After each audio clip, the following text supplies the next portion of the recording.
तो चलिए दोस्तों, गणित के बाद अब साइंस की बारी है दोस्तों। 80 में 80 लाना है सभी को। तो इस वीडियो को शुरू से लेकर अंत तक जरूर देखेगा। सारे क्वेश्चन बहुत ही इंपॉर्टेंट है और दोस्तों और बिहार बोर्ड के द्वारा जारी ऑफिशियल क्वेश्चन पेपर है, इसलिए एक एक प्रश्न इंपॉर्टेंट और यहाँ से सारे क्वेश्चन आप लोगों को देखने को मिलेंगे।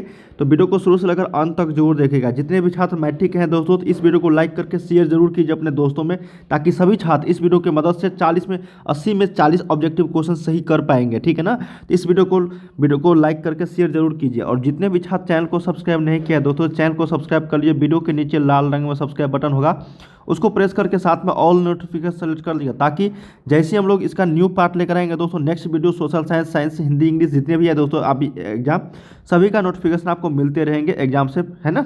जितने भी क्वेश्चन यहाँ पे लेकर आने वाला हूँ, इसलिए चैनल को सब्सक्राइब कर लीजिए और कमेंट करके बताइएगा दोस्तों मैथ्स का क्वेश्चन आप लोगों को कैसा गया, मैथ्स का पेपर। ठीक है ना। चलिए एक एक प्रश्न इंपॉर्टेंट है, शुरू से लेकर अंत तक जरूर देखेगा। ठीक है ना। वीडियो के डिस्क्रिप्शन में आपको लिंक दे दूंगा दोस्तों, जहां से आप लोग प्रैक्टिस सेट कर सकते हो और इसको डाउनलोड भी कर सकते हो। चलिए एक एक प्रश्न इंपॉर्टेंट है, समय कम है दोस्तों, जितना प्रैक्टिस करना है कर लीजिए। ठीक है ना। चलिए पहला क्वेश्चन देखते हैं। कहा गया कि किस दर्पण की फोकस दूरी ऋणात्मक होता है। चैनल को सब्सक्राइब कर लेना सभी। ठीक है। ऑप्शन नंबर बी इसके साथ चले जाएंगे, अवतल दर्पण। अवतल दर्पण का जो फोकस दूरी होता है दोस्तों ऋणात्मक होता है, मतलब निगेटिव में लेते हैं। ठीक है ना, याद रखिएगा। और लेंस पूछा जाएगा उत्तल लेंस की दोस्तों, उत्तल लेंस पूछा जाता है। उत्तल लेंस की फोकस दूरी क्या होती है, तो वो पॉजिटिव होता है ना। उत्तल लेंस की याद रखिएगा दोस्तों, पूछा जाता है उत्तल लेंस की फोकस दूरी पॉजिटिव होती है, यानी तो अवतल दर्पण पूछा जाएगा। चलिए अगला क्वेश्चन, दर्पण की फोकस दूरी और वक्रता त्रिज्या आर में क्या संबंध है। तो एफ बराबर r/2 is the right answer. Option number B के साथ चलना है। समय कम है दोस्तों, इसलिए हम लोग थोड़ा सा फास्ट करते हैं। ठीक है ना। कहा गया थर्ड नंबर कि समान दृष्टि के लिए स्पष्ट दृष्टि की न्यूनतम दूरी क्या होती है। तो समान दृष्टि के लिए स्पष्ट दृष्टि की न्यूनतम दूरी 25 सेंटीमीटर, मतलब 25 जो है यहाँ पे क्या हो जाएगा दोस्तों, 25 आपका cm मतलब सेंटीमीटर। ऑप्शन नंबर बी के साथ चले जाएंगे, राइट हो जाएगी आपका। अगला प्रश्न, कहा गया कि श्वेत प्रकाश का कौन सा रंग या फिर वर्ण किसी प्रिज्म से गुजरने के पश्चात सबसे कम झुकता है। तो हम लोग को पता है दोस्तों, अगर कोई प्रिज्म यहाँ से जाता है, ठीक है ना, और 7 रंगों में विभक्त हो जाता है, ऊपर में लाल रहता है दोस्तों, नीचे में आपका बैंगनी रहता है, मतलब भिब ज्योर, याद है ना, बैजाना पीनाला। तो सबसे कम झुकने वाला यहाँ पे लाल हो जाएगा। ऊपर में जो रहेगा सबसे कम झुकेगा, नीचे जो आएगा सबसे ज़्यादा झुकेगा। ऑप्शन नंबर सी के साथ चल जाएंगे, सबसे ज़्यादा क्या हो जाएगा, सबसे ज़्यादा यही झुकता है।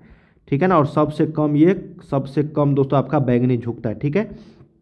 ऑप्शन नंबर सी के साथ चलना है 4 का। अगला प्रश्न, कहा गया है कि मानव आंख की रेटिना द्वारा बनाई गई छवि जो होती है वो क्या होती है। तो मानव आंख की रेटिना द्वारा बनाई गई छवि जो होती है दोस्तों, वो होता है आपका वास्तविक और उल्टा। क्या होता है, वास्तविक और उल्टा। ऑप्शन नंबर बी के साथ चल जाना हमको।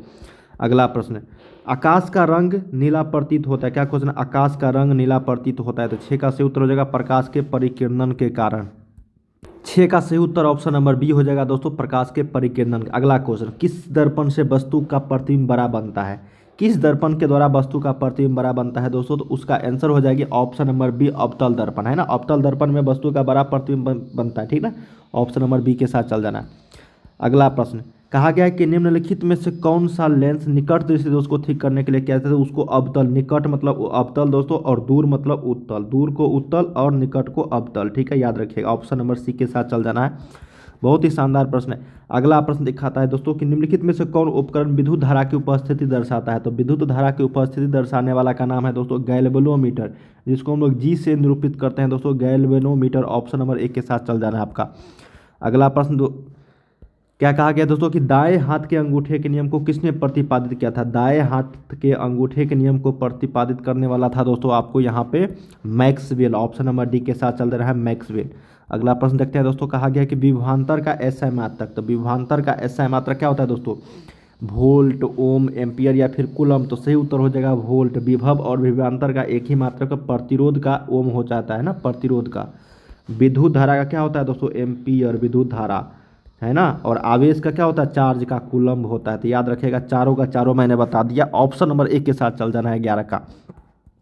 निम्नलिखित में से किस संयोजन द्वारा प्रतिरोध का मान बढ़ता है। तो प्रतिरोध का जब मान बढ़ता है दोस्तों वो श्रेणी क्रम के द्वारा। तो ऑप्शन नंबर एक के साथ चल जाना है। किस संयोजन द्वारा प्रतिरोध का मान बढ़ता है, तो ए में श्रेणी क्रम। प्रतिरोध अगर धारिता पूछता दोस्तों, धारिता पूछेगा, धारिता, तो ये समांतर क्रम हो जाएगा। ठीक है ना। यहाँ पे प्रतिरोध है तो ऑप्शन नंबर एक के साथ चलना है हमको, श्रेणी क्रम। अगला प्रश्न देखते हैं कि चुंबकीय बल रेखा की प्रकृति होती है, तो चुंबकीय बल रेखा की जो प्रकृति होती है दोस्तों वो आपको काल्पनिक होता है ना, क्या होता है वर्चुअल, यहाँ पे इमेजिनरी होता है दोस्तों, काल्पनिक। अगला प्रश्न, 1 किलोवाट घंटा बराबर होता है, तो 1 किलोवाट घंटा जो बराबर होता है दोस्तों ये होता है आपका 3.6 गुने 10⁻6 जूल के बराबर। 1 किलोवाट आवर बराबर 3.6 गुने 10⁻6 जूल। ऑप्शन नंबर सी के साथ चल जाना हमको। अगला प्रश्न देखते हैं दोस्तों, कहा गया कि नवीकरणीय ऊर्जा का स्रोत क्या है, तो नवीकरणीय ऊर्जा का जो स्रोत है दोस्तों ये आपका हो जाएगा सौर ऊर्जा, है ना। सोलर एनर्जी एक नवीकरणीय ऊर्जा का स्रोत है जो लाखों करोड़ों वर्ष से हमको ऊर्जा प्राप्त होती रही है। अगला प्रश्न, कौन सा लेंस को अपसारी लेंस भी कहा जाता है, अवतल लेंस को अपसारी लेंस कहते हैं दोस्तों और उत्तल लेंस को अभिसारी लेंस कहते हैं, याद रखिएगा, ठीक है ना। इसको अपसारी बोलते हैं। ऑप्शन नंबर ए के साथ चल जाना है हम लोग को। अगला प्रश्न देखते हैं दोस्तों, कहा गया आपका कि प्रकाश का प्राथमिक वर्ण कौन सा है, तो RBG मतलब red blue green, red blue green. Option number D के साथ चल जाना है दोस्तों। उपरोक्त सभी ये प्राथमिक वर्ण है मतलब प्राइमरी कलर है, ठीक है ना। ऑप्शन नंबर डी के साथ चल जाना हम लोग को। अगला प्रश्न, निम्नलिखित में से कौन सा नेत्र का रंगीन भाग होता है, तो रंगीन भाग की अगर बात करें दोस्तों तो वो होता है आपका दोस्तों कौन सा, बताओ। रंगीन भाग आइरिस कहलाता है, क्या कहलाता है, आइरिस। ऑप्शन नंबर डी के साथ चल जा रहा है हम लोग को। अगला प्रश्न देखते हैं दोस्तों, 1 HP बराबर क्या होता है, 1 HP बराबर होता है दोस्तों 746 वाट के बराबर। ऑप्शन नंबर ए के साथ चल जाना है, राइट आंसर हो जाएगा 746 वाट। अगला प्रश्न है कि विशालक शीशा मैग्नीफाइंग ग्लास जो होता है वो क्या होता है, तो विशालक शीशा जो होता है दोस्तों मैग्नीफाइंग, जब भी मैग्नीफाइंग की अगर बात करें दोस्तों तो वो आपका हो जाएगा यहाँ पे उत्तल लेंस, क्या हो जाएगा, उत्तल लेंस। ऑप्शन नंबर बी के साथ चल जाना है 20 का। अगला प्रश्न, जब किसी चालक तार से विद्युत धारा प्रभावित होती है तो उसमें गतिशील जो कण होता है वो इलेक्ट्रॉन कहलाता है, क्या कहलाता है, इलेक्ट्रॉन। तो ऑप्शन नंबर डी के साथ चल जाना है 21 का भी। 22 एम्पियर घंटा मात्रक है, तो एम्पियर घंटा मात्रक हो जाता है दोस्तों आवेश का, हो जाता है क्या, चार्ज का, याद रखिएगा चार्ज का, है ना। और सिर्फ एम्पियर विद्युत धारा का, एम्पियर घंटा लगा देंगे तो आवेश का। अगला प्रश्न, निम्नलिखित में से कौन सा मात्रक वाट के बराबर है, तो 1 वाट जो बराबर होता है दोस्तों वो आपका जूल प्रति सेकेंड होता है। तो 23 का सही उत्तर ऑप्शन नंबर ए हो जाएगा, जूल प्रति सेकेंड। मतलब 1 जूल प्रति सेकेंड को हम लोग एक मात्रक 1 वाट बोलते हैं। तो ऑप्शन नंबर ए के साथ चल जाना है। अगला प्रश्न, विद्युत धारा का मात्रक एम्पियर। काफ़ी सिंपल प्रश्न पूछे जा रहे हैं दोस्तों। वीडियो को लाइक करके शेयर जरूर कीजिए ताकि आपके दोस्त लोग भी 100 में 100 लेकर आए हैं ना, 80 में 80। चलिए अगला प्रश्न, 40 में 40 ऑब्जेक्टिव सही करके आए। ग्लोबल वार्मिंग के लिए उत्तरदायी गैस कौन सा है, तो ग्लोबल वार्मिंग के लिए उत्तरदायी गैस जो है दोस्तों O2 NH3 ये सब नहीं है, CO2 है मतलब carbon dioxide gas global warming के लिए रिस्पॉन्सिबल है। शरीर में भोजन का पचना किस प्रकार की अभिक्रिया, तो शरीर में अगर भोजन पच जाता है दोस्तों तो उसको उस अभिक्रिया को हम लोग बोलते हैं उपचयन अभिक्रिया, ऑक्सीडेशन। ऑप्शन नंबर ए के साथ चल जाना है। कली चूना पर जब जल डाला जाता है तब अभिक्रिया होती है, कली चूना पर जब जल डालते हैं दोस्तों तब कौन सी अभिक्रिया होती है, तो 27 का सही उत्तर हो जाएगा ऊष्माक्षेपी अभिक्रिया। ऑप्शन नंबर ए के साथ चल जाना है। निम्नलिखित में से कौन सबसे अधिक अभिक्रियाशील है, तो सबसे अधिक अगर अभिक्रियाशील की बात करें दोस्तों ये 4 ऑप्शन में से कहा गया कि Cu Hg Ag Au। तो 28 का करेक्ट आंसर हो जाएगी दोस्तों Cu, है ना, कॉपर। ऑप्शन नंबर ए के साथ चल जाना है। चलिए अगला प्रश्न कहा गया है दोस्तों आपका, अगला प्रश्न है दोस्तों, चूना जल का रासायनिक सूत्र क्या है, तो रासायनिक सूत्र यहाँ पे चूना जल का हो जाएगा दोस्तों आपको CaOH का होल 2। तो 29 का सही उत्तर क्या हो जाएगा दोस्तों आपका CaOH का होल 2। ऑप्शन नंबर डी के साथ चल जाना। अगला प्रश्न, कोई विलयन लाल लिटमस पत्र को लाल कर देता है, क्या क्वेश्चन है दोस्तों, कोई विलयन लाल लिटमस पत्र को, है ना, लाल कर देता है तो क्या होता है दोस्तों उसका उस pH मान वो 5 का लाता है। तो ऑप्शन नंबर यहाँ पे क्या हो जाएगा दोस्तों आपका 30 का, क्या हो जाएगा 30 का 10 और 11 दोनों हो जाएगा दोस्तों, ए और बी दोनों, क्योंकि यहाँ पे क्षार वो कहलाएगा, क्या कहलाएगा दोस्तों, क्षार, है ना, क्षार कहलाएगा दोस्तों। जो लाल लिटमस पत्र को नीला कर देता है वो उसको क्षार बोलते हैं, और 7 से ऊपर मान होता है ना, 7 से ऊपर, तो 10 और 11 दोनों हो जाएंगे। ऑप्शन नंबर ए और बी डी करेक्ट हो जाएगी। एल्काइन में कार्बन कार्बन के बीच कितने सहसंयोजक बॉन्ड होते हैं, तो एल्काइन में कार्बन कार्बन के बीच दोस्तों 3 सहसंयोजक बॉन्ड होते हैं। तो ऑप्शन नंबर सी के साथ चल जाना है 31 का। अगला प्रश्न देखते हैं, ग्लूकोज का आणविक सूत्र क्या होता है, तो ग्लूकोज का C12 Hc6H12O6। 32 का ए करेक्ट हो जाएगी यहाँ पे। चलिए अगला प्रश्न देखते हैं दोस्तों, कहा गया आपका उच्च वसीय अम्लों के सोडियम लवण कहलाते हैं। तो उच्च वसीय अम्लों के सोडियम लवण जो कहलाते हैं दोस्तों, तो 33 का सही उत्तर ऑप्शन नंबर ए हो जाएगा साबुन। अगला प्रश्न देखते हैं, CHO अभिक्रियाशील मूलक को क्या बोलते हैं? CH को एल्डिहाइड बोलते हैं दोस्तों। ऑप्शन नंबर 34 का एक करेक्ट हो जाएगी, याद रखिएगा, ठीक है ना। और एल्कोहल का OH होता है दोस्तों।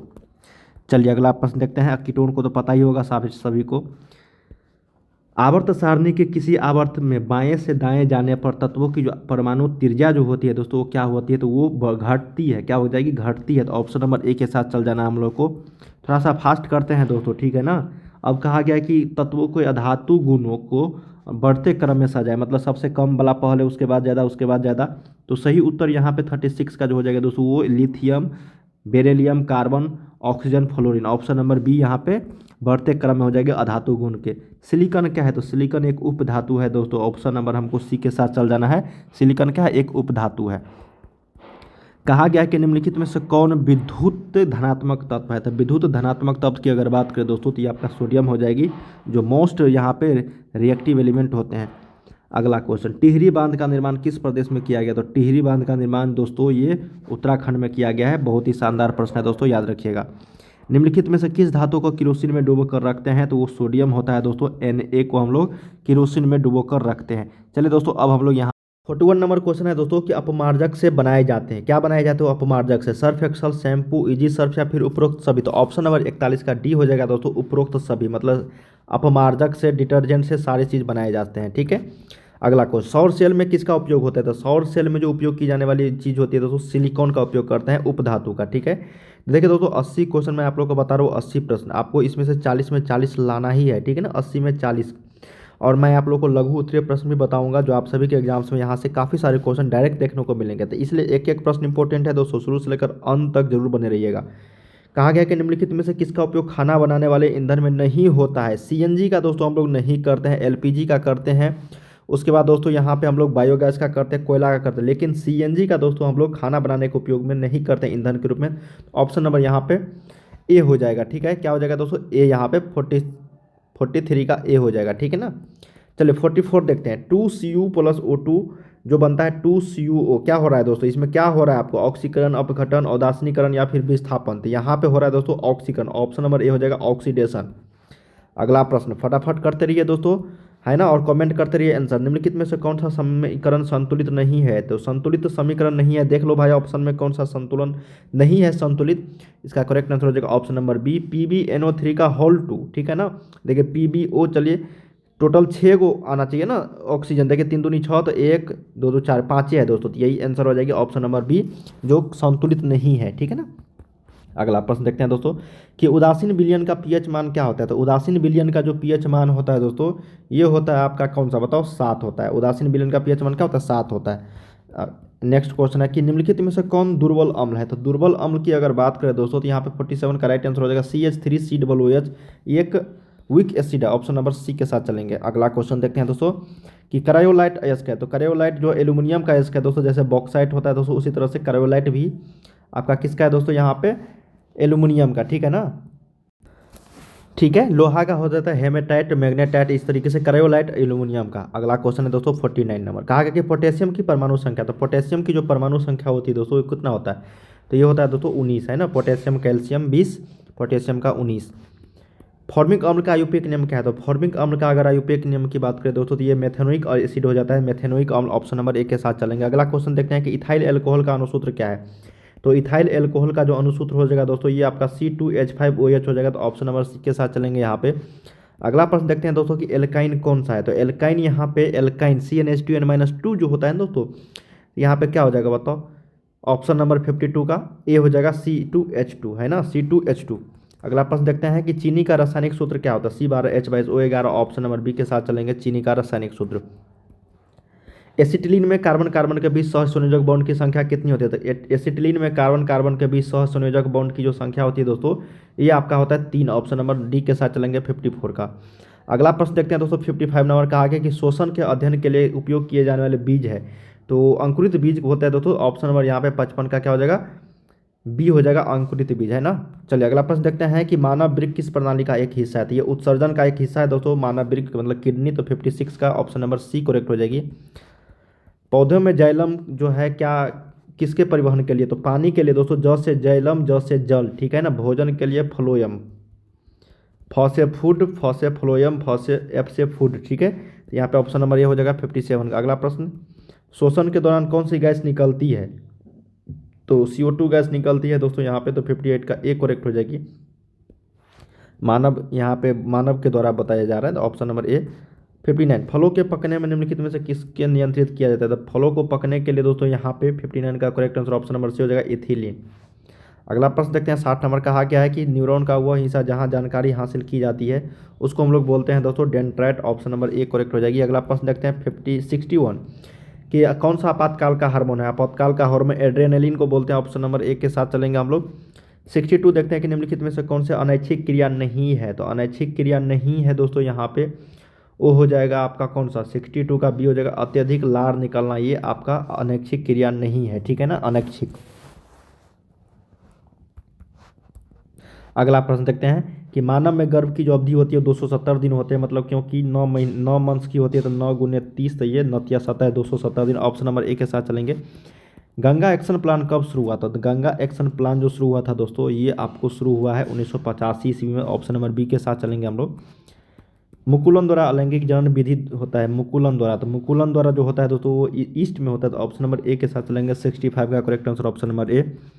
निम्नलिखित में से कौन सी बीमारी श्वसन तंत्र से संबंधित है, तो श्वसन तंत्र से संबंधित जो है दोस्तों ये आपका हो जाएगा यहाँ पे टीबी, ऑप्शन नंबर बी के साथ चलेंगे हम लोग। अगला प्रश्न देखते हैं कि मनुष्य और अन्य मांसाहारी जीव निम्नलिखित में से किसका पाचन नहीं कर पाते हैं, तो ये दोस्तों सेलुलोज का जो पाचन है वो नहीं हो पाता है, तो 67 का बी करेक्ट हो जाएगी यहाँ पे। अगला प्रश्न देखते हैं दोस्तों, कहा गया है कि ब्रेन हेमरेज का मुख्य कारण क्या है, तो ब्रेन हेमरेज का जो मुख्य कारण है दोस्तों ये आपको हाइपरटेंशन हो जाएगा, ऑप्शन नंबर सी करेक्ट हो जाएगी। 69 देखते हैं कि निम्नलिखित में से परजीवी पादप का उदाहरण क्या है, तो परजीवी पादप का जो उदाहरण है दोस्तों ये आपको हो जाएगा यहाँ पे कसकूटा, ऑप्शन नंबर यहाँ पे 69 का बी करेक्ट हो जाएगी। हृदय से रक्त को संपूर्ण शरीर में पंप किया जाता है किसके द्वारा, तो हृदय से रक्त को संपूर्ण शरीर में पंप जो किया जाता है वो निलय के द्वारा किया जाता है, ऑप्शन नंबर बी 70 का हो जाएगा। अगला प्रश्न देखते हैं कि हाइड्रा में अलैंगिक जनन की विधि क्या है, तो हाइड्रा में अलैंगिक जनन की जो विधि है दोस्तों ये मुकुलन है, ऑप्शन नंबर ए के साथ चलेंगे यहाँ पे। जनन संचालित रोग है, तो जनन संचालित रोग जो है दोस्तों यहाँ पे सिफिलिस है ना, एड्स, गोनोरिया, ये सारे हो जाएंगे जनन संचालित रोग, ऑप्शन नंबर डी के साथ चलेंगे हम लोग यहाँ पे। पुष्प का सबसे बाहरी भाग क्या है, तो पुष्प का सबसे बाहरी भाग होता है दोस्तों पुंकेसर, ऑप्शन नंबर सी हो जाएगा 73 का है ना। तो यहाँ पे ऑप्शन नंबर ए हो जाएगा दोस्तों बाह्यदल पुंज है ना, बाहरी का यहाँ पे पुंज, ऑप्शन नंबर ए के साथ चलेंगे 73 में। अगला प्रश्न देखते हैं, कहीं कहीं पुंकेसर भी रहता है, ठीक है ना, बाह्यदल पुंज यहाँ पे आंसर हो जाएगी। चलो, ब्लड समूह ए में कौन सा एंटीबॉडी होता है, तो ब्लड समूह ए में जो एंटीबॉडी होता है दोस्तों 74 का करेक्ट आंसर ए भी हो जाएगा। अगला प्रश्न देखते हैं दोस्तों, कहा गया है कि रक्त में ग्लूकोज की मात्रा निम्नलिखित में से कौन नियंत्रित नहीं करता है, तो 75 का ए ऑप्शन इंसुलिन हो जाएगी। अगला प्रश्न है कि पादप वृद्धि हार्मोन है, तो पादप वृद्धि हार्मोन जो है दोस्तों ये आपका जिब्रेलिन है, ऑप्शन नंबर एक के साथ चलेंगे 76 में। 77 है दोस्तों कि हार्मोन स्रावित होता है, तो हार्मोन स्रावित जो होता है दोस्तों ये आपको अंतःस्रावित ग्रंथि से, ऑप्शन नंबर एक के साथ चलेंगे यहाँ पे। मनुष्य के मुख गुहा में कितने जोड़े लार ग्रंथियाँ पाई जाती है, तो 78 का सही उत्तर हो जाएगा 3 है ना, 3 जोड़े। अगला प्रश्न देखते हैं दोस्तों, कहा गया आपका एंड्रोजन है, तो एंड्रोजन जो है दोस्तों ये क्या है आपका एंड्रोजन, तो एंड्रोजन एक मेल हार्मोन है, तो ऑप्शन नंबर ए के साथ चलेंगे। अगला प्रश्न दोस्तों कि मटर को अपने प्रयोग के लिए किसने चुना था, तो ये मेंडल ने चुना था, तो 80 का यहाँ पे सी हो जाएगा, ठीक है, मटर के पौधे को। क्वेश्चंस करते हैं शॉर्ट टैप में दोस्तों, आपको क्या कहा गया है, 1 से 8 तक क्वेश्चन रहेंगे जिसमें आपको 4 का ही जवाब देना है ना। चलिए हम लोग 8 क्वेश्चन को देखते हैं दोस्तों। बहुत देखो, मैंने आप लोगों को बताया था पहले वीडियो में प्रकाश के परावर्तन और अपवर्तन, ये दोनों में से कोई एक पूछेगा दोस्तों, चाहे प्रकाश के परावर्तन पूछेगा या फिर अपवर्तन पूछेगा, दोनों में से एक जरूर पूछेगा, ठीक है ना, तो याद रखिएगा। चलिए अगला प्रश्न, जल और शीशा का अपवर्तनांक इतना है दोस्तों, तो उनमें से प्रत्येक में प्रकाश की गति ज्ञात कीजिए है ना। तो जल और शीशा का अपवर्तनांक यहाँ पे दिया गया है और निर्वात में अपवर्तनांक, इस दोनों का यहाँ पे प्रकाश की गति चाल निकालनी है दोस्तों, स्पीड ऑफ लाइट, ठीक है। चलिए अगला प्रश्न देखते हैं दोस्तों, कहा गया है कि प्रिज्म से होकर प्रकाश के अपवर्तन का किरण आरेख खींचिए। बहुत ही शानदार प्रश्न है दोस्तों, प्रिज्म से होकर अगर कोई जाता है तो खींच देना है बस आपको, है ना, तो काफ़ी सिंपल है, और नाम लिख देना है यहाँ पे बैगनी ऊपर में लाल, इस तरह से। जीवाश्म ईंधन क्या है, बहुत ही शानदार प्रश्न है, जीवाश्म ईंधन क्या है, इसके 2 उदाहरण दे। विद्युत विभव से आप क्या समझते हैं, यह भी प्रश्न पूछा गया है दोस्तों, याद रखिएगा। फ्लेमिंग का वाम हस्त नियम लिखिए, या फिर आपको दाएं हाथ का नियम भी पूछा जाता है मैक्सवेल का। किसी चालक का प्रतिरोध किन कारकों पर निर्भर करता है, तीनों पे दोस्तों मैंने आप लोगों को प्रतिरोधकता वाला भी क्वेश्चन पूछा जाता है, प्रतिरोध भी और प्रतिरोधकता वाला। नाभिकीय विखंडन और नाभिकीय संलयन, दोनों में से कोई एक जरूर पूछेगा दोस्तों, याद रखिएगा। नाभिकीय संलयन और नाभिकीय विखंडन में से कोई एक जरूर पूछेगा, ठीक है ना। तो चलिए दोस्तों, आज के लिए बस इतना ही, हम लोग मिलते हैं नेक्स्ट वीडियो में दोस्तों। और सारे प्रश्न इंपॉर्टेंट थे, एक एक प्रश्न इंपॉर्टेंट है दोस्तों, सारे याद रख लीजिएगा, ठीक है।